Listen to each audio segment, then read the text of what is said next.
لیلۃ القدر کو کہا جاتا ہے کہ طاق راتوں میں ڈھونڈو، تو پھر ہم اکثر یہ کیوں سمجھتے ہیں کہ 27ویں رات جو ہے وہی لیلۃ القدر ہے؟ اعوذ باللہ من الشیطان الرجیم، بسم اللہ الرحمن الرحیم، مولایا صلی وسلم دائما ابدا علی حبیبک خیر الخلق کلہم، یا رب بالمصطفیٰ بلغ مقاصدنا واغفر لنا ما مضی یا واسع الکرم۔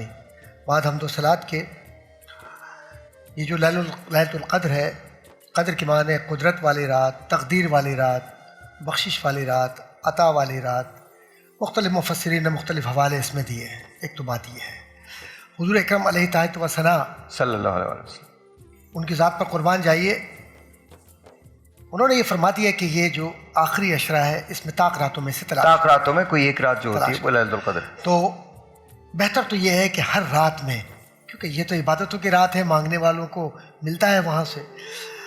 اس میں ایک بات عرض کرتا چلوں کہ جو قرآن کریم کی تلاوت ہوئی اور اس میں اس سورت کا جو شان نزول ہے وہ بڑا اہم ہے۔ انا انزلناہ فی لیلۃ القدر، یہ جو سورہ قدر ہے کیسے نازل ہوئی؟ حضور انور صلی اللہ علیہ وآلہ وسلم صحابہ کرام رضوان اللہ تعالیٰ علیہم اجمعین سے گفتگو فرما رہے ہیں، اور گفتگو فرماتے ہوئے کہا کہ تم سے پہلے جو قومیں گزری ہیں ان کی عمریں بہت طویل ہوا کرتی تھیں اور انہوں نے 1000 سال تک عبادتیں کی۔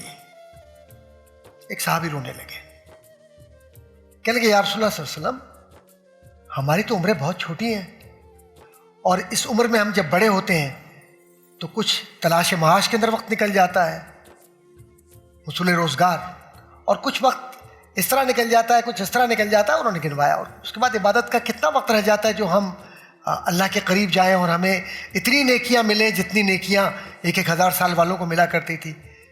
حضور اکرم صلی اللہ علیہ وسلم یہ وہ ہیں کہ جب وہ سوچیں تو قبلہ اپنا رخ بدل دیتا ہے، تحویل قبلہ۔ بس یہ ایک پل تھا، جبریل نازل ہوئے، حضور کی بارگاہ میں حاضر ہوئے اور عرض کرتے ہیں یا رسول اللہ صلی اللہ علیہ وسلم، آپ ان کو بتلا دیجئے کہ ان طاق راتوں میں ایک رات ایسی ہے جی بالکل، کہ جو 1000 مہینوں کی عبادت مہینوں کے برابر۔ پھر اس کے بعد کیلکولیشن اس کی، وہ بس میں نہیں جاؤں گا تفصیلات میں۔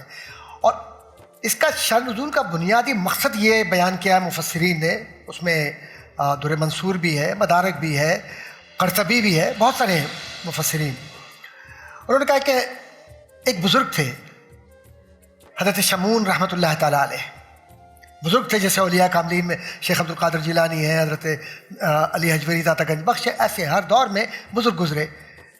تو حضور نے یہ فرمایا تھا کہ وہ عبادت اتنی طویل کیا کرتے تھے کہ اللہ کے مقبولین میں تھے، اور 1000 سال کی جو عبادات ہیں اللہ تبارک و تعالیٰ نے انہیں نصیب فرما دی، ان کو عطیہ کی صورت میں دے دی عبادت۔ میں بہت مختصر کر رہا ہوں چونکہ وقت نہیں ہے۔ حضور کے صحابی جب یہ سوچنے لگے کہ حضرت شمون اتنے نیک، ان کے بال بڑے تھے اور ان کی بالوں میں بھی بڑی طاقت، اور پھر ان کی زندگی کے اندر بھی بڑی برکت، تو صحابہ نے عرض کیا یا رسول اللہ صلی اللہ علیہ وسلم ہم؟ تو انہوں نے کہا کہ یہ جو طاق رات ہے تم اس میں عبادت کر لو، تمہیں اس سے بھی زیادہ ثواب ملے گا۔ اور اصل میں ثواب بمانے ثواب کے نہیں کہ کوئی انہیں صحابہ کرام کو یہ لالچ ہو کہ وہ جنت کی طرف جائیں، ان کے تو زندگیوں کا مقصد یہ تھا کہ اللہ اس کا رسول راضی رہے، اور انہوں نے جو عبادتیں کی خاص طور پر اس میں توبہ و استغفار، غریبوں کے حقوق کا خیال رکھنا، خاندان کے حقوق کا خیال رکھنا، اور اگر کہیں غلطی ہو گئی ہے، اور یقیناً انسان ہے الانسان مرکب عن الخطأ والنسیان، انسان تو بھول چوک سے بن کر بنا ہے، تو معافی مانگ لیں۔ سونے والے رب کو راضی کر کے سو، کیا خبر اٹھے نہ اٹھے صبح کو۔ ڈاکٹر صاحب خیال یہ کیا جاتا ہے کہ 27ویں شب جو ہوتی ہے وہی لیلۃ القدر ہوتی ہے، لیکن جیسے بھی ڈاکٹر صاحب بھی کہہ رہے تھے اور جیسے کہا گیا ہے کہ طاق راتوں میں ڈھونڈو، تو ہمارے اس بلیف کی وجہ کیا ہے؟ بسم اللہ الرحمن الرحیم، الصلاۃ والسلام علیکہ یا رسول اللہ وعلی آلہ وصحبہ یا حبیب اللہ۔ سب سے پہلے تو بنیادی بات یہ جان لیجئے کہ حضور اکرم صلی اللہ علیہ وسلم حجر مبارک سے باہر آئے اور آپ تعین شب قدر بتانے والے تھے، لیکن 2 صحابہ کرام آپس میں تکرار کر رہے تھے، تو حضور نے فرمایا تمہاری تکرار کی وجہ سے اب مجھ سے اٹھا لیا گیا، تو اتنی معمولی سی بات پر اللہ نے خیر کو روک دیا اور اس کا تعین روک دیا، تو یقینی طور پر ہمارا آپس کا جو تنازعات ہے اس کو ختم کرنا چاہیے، بالکل کرنا ٹھیک ہے نا، اس لیے کہ خیر کی صورتیں رک جاتی ہیں۔ یا پھر حضور اکرم صلی اللہ علیہ وسلم کی بے شمار احادیث بخاری سے لے کر دیگر کتب احادیث میں بعض ہے کہ آخری اشرہ یہ تو حتمی قطعی طور پر بتا دیا گیا، ٹھیک ہے نا۔ اب آخری اشرے میں 21 سے لے کر 29 تک 5 طاقر آتے ہیں، اس میں جو غالب امکان ہے وہ 23، 25، 27 کی روایات ملتی ہیں، اور صحابہ کرام رضوان اللہ تعالی علیہم مجمعین، بالخصوص حضرت ابن عباس جو ترجمان قرآن بھی جن کا لقب ہے، وہ حضرت اکرمہ اور دیگر حضرت عمر بن خطاب اور دیگر صحابہ کرام کا اس بات پر کانسنسس ہے کہ موسٹلی یہ 27ویں شب ہے، اور قدر کے الفاظ بھی دیکھیں 3 مرتبہ ہے، ان کو ملٹیپلائی کریں تو 27 بنتا ہے، اور 27 میں 7 آتا ہے، اور 7 اللہ نے آسمان بنائے۔ حضرت عمر نے پوچھا کہ 27ویں شب کون سی ہے، تو ابن عباس نے پھر جب دلائل دینا شروع کیے تو آپ نے فرمایا دیکھو اس بچے نے جو بات بتائی وہ ہماری سمجھ میں نہیں آئی، کہ 7 آسمان ہے، 7 زمینیں ہیں، 7 اللہ نے پھل پیدا کیے مختلف انواع و اقسام کے، جنت کے آسمانوں کے دروازے 7 ہیں، پھر اسی طریقے سے اصحاب کہف کی تعداد بھی 7 ملتی، تو پوری ایک تسلسل کے ساتھ بیان کیا۔ تو صحابہ کرام کے اجماع کے بعد امت میں یہ صورت چلی آ رہی ہے کہ 27ویں شب کو ہم ختم القرآن کرتے ہیں، اور اسی وجہ کوئی بر صغیر کی نسبت نہیں، پرانا ریزن یہ ہے، میں نے پوچھا اس لیے کہ جو بہت سارے لوگوں کو یہ ہسٹری پتہ نہیں ہوتی، ان کو یہ معلوم ہونا چاہیے۔ دیکھیں ہمارے ہاں مساجد کے اندر تھوڑا سا اس کو کھولیے، اور ان طاق راتوں میں شبینے کا اہتمام کیا جاتا ہے۔ جی بالکل کیا جاتا ہے۔ آئیڈیل تو یہ کہ ہر طاق رات میں جاگیں، سال میں 5 راتیں تو ہیں۔ اب اگر آپ کو اور مجھے کہہ دیا جائے کہ جناب وہاں کچھ چیزیں بڑھ رہی ہیں، کوئی دنیا مل رہی ہے، کوئی باہر کا ویزا مل رہا ہے، تو ہم 5 کیا 10 راتیں بھی صاحب قطاروں میں لگ جائیں گے، لیکن وہ جنت کا ویزا مل رہا ہے ان راتوں میں، گناہ معاف ہو رہے ہیں۔ اور جس طرح ڈاکٹر صاحب نے اچھا کہا، ڈاکٹر صاحب مجھے بریک لینی ہے، لیکن بریک پہ جانے سے پہلے میں ایک چیز ضرور جاننا چاہتا ہوں، یہ تو پتہ چل گیا، اس کی کچھ نشانیاں بھی بتائی ہیں، وہ نشانیاں کیا؟ وہ نشانیاں دیکھیں عام آدمی کے صبح اس کی روشن ہوتی ہے، ٹھیک ہے نا، سورج جو ہے وہ ذرا اپنا زیادہ تیز نکلتا ہے، ٹھیک ہے نا، یہ وہ نشانیاں ہیں جو میں سمجھتا ہوں کہ آنکھ والا ہی دیکھ سکتا ہے، صحابہ کرام نے اس کو دیکھا۔ لیکن اب یہ ہم تو نشانیاں کہاں دیکھتے، ہم تو چاند بھی نہیں دیکھتے آج کل، ٹی وی پر دیکھ لیتے چاند ہو گیا نہیں ہو گیا، تو یقینی طور پہ یہ نشانیاں ضرور بتائی گئی ہیں، لیکن ہمارے ہاں چاند پہ اکثر جھگڑا رہتا ہے۔ جی ہاں، انسان کے اندر جو ہے متضاد کیفیات ہیں، اور مجھے لگتا ہے مسلمان میں کچھ زیادہ ہے، اور پھر مسلمان میں اگر چلے جائے محراب و ممبر والے مولوی حضرات، ان میں اور زیادہ ملتی ہے۔ ہر آدمی کو اپنی بات منوانی ہے، اپنی اس کی حدیث کی اپنی اس کی تعویل ہے، اس کے مطابق کرنا ہے۔ تو میں سمجھتا ہوں ان سب باتوں کو چھوڑ کر آپ 5 راتوں میں 5 رات جاگیے، لیکن 27ویں شب، لیکن المیہ میں آپ اس امت کا یہ بتاؤں کہ کبھی ہم جب 27ویں شب میں ٹرانسمیشن کر کے یا شبینہ پڑھ کر کسی مقام پہ جاتے ہیں، آپ یقین جانیے جو شاپنگ سینٹر ہیں وہ اس طرح بھرے ہوئے ہیں، لگتا ہے پوری قوم جو ہے 27ویں شب کے اندر بھی شاپنگ میں لگی ہوئی ہے۔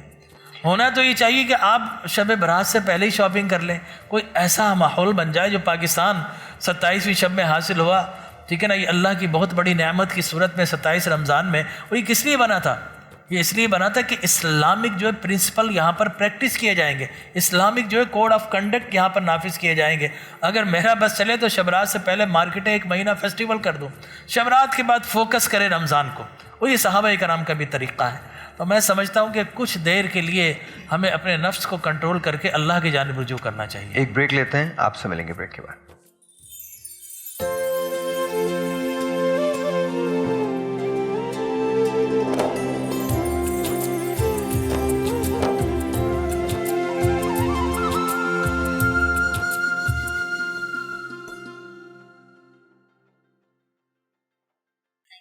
ڈاکٹر صاحبہ سوال آپ سے، ہم بات کرتے ہیں ویسے تو معاشرہ ظاہر ہے یہ شاپنگ ہم اتنی کیوں کرتے ہیں، کیا وجوہات ہیں، اور رات کو نکل جاتے ہیں شاپنگ کرنے، نکل جاتے ہیں 27ویں کی شب کی عبادت کی رات ہے اس میں بھی نکل جاتے، وجہ کیا ہے؟ کسی اور رات میں کر لیں۔ آپ کی بات بالکل صحیح ہے، یہ مائک کی آواز تھوڑی سی، ہاں بالکل آ رہی ہے، آپ کی بات بالکل صحیح ہے۔ اور اب آپ یہ دیکھیں کہ سب سے زیادہ رش جو بازاروں میں ہوتا ہے وہ چاند رات پہ ہوتا ہے، حالانکہ یہی چیز اگر بہتر طور پہ منظم کی جائے اور پہلے سے شاپنگ کر لی جائے تو آپ کو تمام طاقتیں مل سکتی ہیں عبادت کے لیے، لیکن لوگ نکل جاتے ہیں اپنے بچوں کے ساتھ وجہ پھرنے کے کیا؟ لیے۔ وجہ کیا ہے؟ بس یہی کچھ لوگوں کو ایک عادت ہو جاتی ہے کہ ہم ساری جب کلیکشن آ جائے گی, جب سب چیزیں دیکھ لیں گے تو پھر آخر میں پک کریں گے. اچھا, مطلب فیصلہ نہیں کر پاتے. ہاں, ونڈو شاپنگ چلتی رہتی ہے, آخر میں پک ہوتا ہے. آپ کا کیا ہے, آپ کیا فیصلہ کرنے کے لیے پیسہ ہونا ضروری ہے. ہاں جی, یہ بھی بات صحیح ہے. تو جو پیسے والے ہیں وہی فیصلہ کرتے ہیں, وہی مارکیٹ جاتے ہیں. جی, دو طرح کے لوگ مارکیٹ جاتے ہیں. ایک جو ہوتے ہیں جن کو شاپنگ کرنی ہوتی ہے واقعی, اور ایک جو ہوتے ہیں جو صرف باہر اور رونق دیکھنے کے لیے آئے ہوئے ہوتے ہیں, کہہ لیں کہ چاند رات کی یا کسی بھی اس طرح کی اوکیزن کی. تو دو طرح کے لوگ ہوتے ہیں. تو اٹس ناٹ نیسسری کہ everybody is there for shopping.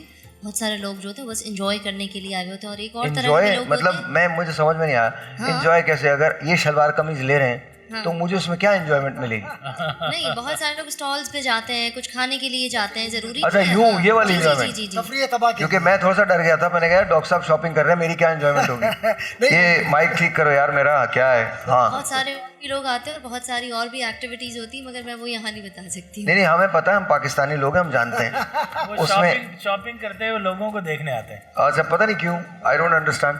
مجھے آج تک یہ سمجھ میں نہیں آیا انسٹا پہ یا فیس بک پہ جب کوئی کھانے کی تصویر لگاتا ہے, کیوں لگا رہا بھائی, مطلب, اور میں کیوں لگاؤں, کھانا میں کھا رہا ہوں, میں کیوں لگا رہا ہوں اس کی تصویر. بٹ بہرحال کچھ چیزیں ہیں جو مجھے کبھی سمجھ نہیں آئیں گی. بٹ اینی وے, وہ ہمارا سب کا ہوتا ہے. آپ کب جاتی ہیں شاپنگ کرنے؟ لٹرلی میں ایسی رش والی جگہوں پہ تو بالکل نہیں جا سکتی. اور جب دکانیں بند ہو جاتی ہیں تو آپ جا کے کہتی ہیں اب کھولو؟ نہیں, میں پہلے سے یا تو شاپنگ کر لیتی ہوں, یا پھر میرے پاس لائک میں سال بھر ایسی کوئی کچھ نہ کچھ چیزیں جمع کر لیتی ہوں کہ مجھے پھر رش میں نہ جانا. آپ کو جانا نہیں پڑتا. Okay okay. آپ؟ میں تو یوزلی رمضان سے پہلے ہی کر لیتی ہوں شاپنگ. یہ بھی اچھی بات ہے, مطلب جب رش نہیں ہوتا. بالکل, کیونکہ ہمیں جو ہے نا تنگ کرتے ہیں ٹیلرز. کون کرتے ہیں؟ اگر ہم چیز کو خرید بھی لیں تو وہ سلے گی. لیکن ٹیلرز بھی کہتے ہیں آپ لوگ بہت تنگ کرتے ہیں. ٹیلرز تو, بلکہ ٹیلرز کے تو بارے میں ٹیلرز تو یہ کہتے ہیں خدا نہ کرے, مطلب آپ لوگ کبھی مطمئن ہی نہیں ہوتے. وہ بیچارہ کبھی آستین چھوٹی کر دیتا ہے, کبھی بڑی کر دیتا ہے, وہ پاگل ہوا ہوتا ہے. تو اس کا مطمئن نہیں کر پا. جی, تو اس کا قصور ہے کہ وہ مطمئن نہیں کر پا رہا. نہیں, یہ قصور اس کا بالکل بھی نہیں ہے. یہ میں نہیں کہہ سکتا کس کا قصور ہے, اس کا بالکل نہیں ہے. یہ اب جیسے جیسے جدت آتی جا رہی ہے چیزوں میں, تو ایک 3 پیس سوٹ ہوا کرتا تھا. کون سے پیس؟ 3 پیس. اچھا, اب وہ 3 پیس سے نکل کے وہ 7 to 8 پیس ہو گیا ہے. آپ نے خود جوڑ لگوانے ہیں اس میں, آپ نے خود اس کو بہتر کرنا ہے, اپنی کریٹیوٹی دکھانی ہے. بلکہ ایک دفعہ یہ ہوا ابھی کچھ دنوں پہلے کہ میرا جانا ہوا بازار, تو میں نے دیکھا کہ وہاں پہ بحث چل رہی تھی. میں نے پوچھا کہ کیا ہوا, تو پتہ چلا ٹیلر نے دوپٹے کی قمیص سی دی. اس کو پتہ ہی نہیں چلا کہ قمیص کا کپڑا کون سا تھا, دوپٹے کا کون سا. تم لوگ کتنے خوش ہو رہے ہو نا, تمہیں احساس ہو نا کہ تمہاری جابس کتنی اچھی ہیں. ورنہ اس وقت تم کام پہ لگے ہوتے سارے, خیر ابھی بھی لگے ہوئے ہی ہو, اس میں تو کیا ہے. لیکن مطلب سوچ کے دیکھیں یار, تو آپ ٹیلرز کو یہ نہیں کہہ سکتے. ٹیلرز جو ہوتے ہیں بیچارے آپ کو آتا دیکھ کے کہتے ہیں بریک لیجیے جی, فوراً بریک لیجیے, کچھ مت کریں, بریک لیجیے.